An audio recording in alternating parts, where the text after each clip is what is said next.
Балдардын укугун коргоодо жетиштүү иш алып барылган жок. Балдар укугу боюнча ыйгарым укуктуу өкүл Жыпариса Рысбекова, тиешелүү мекеме жетекчилери, жергиликтүү бийлик өкүлдөрү мамлекет тарабынан коюлган тапшырмаларды аткарбай жатышканын, балдар укугу көз жаздымда калып жатканын билдирди. Соңку 2 жылда зомбулукка кабылган балдар көбөйүп, өспүрүмдөр арасындагы кылмыштуулукта өскөн. Материалдарды чогулттук, эмне жумуш аткарылган депчи. Бизде статистикадан башка эч кандай жумуш болбоптур.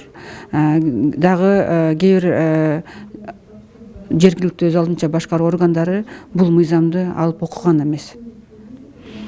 Биз маалыматты сурасак, аны эмне кылышыбыз керек эле, качан жазышыбыз керек эле деген дагы суроолор болду да.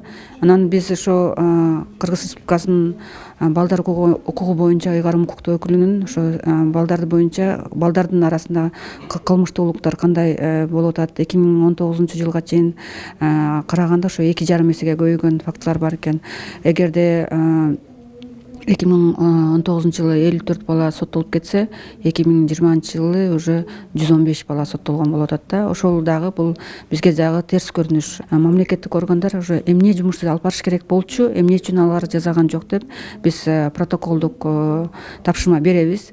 Протоколдун негизинде эмне жумушту кийин дагы бир 3 айдан кийин да карайбыз. Эмне жумушту жасагандан кийин, жаза албагандан кийин ошого жараша биз чара көрүүгө биз сунуштарды беребиз.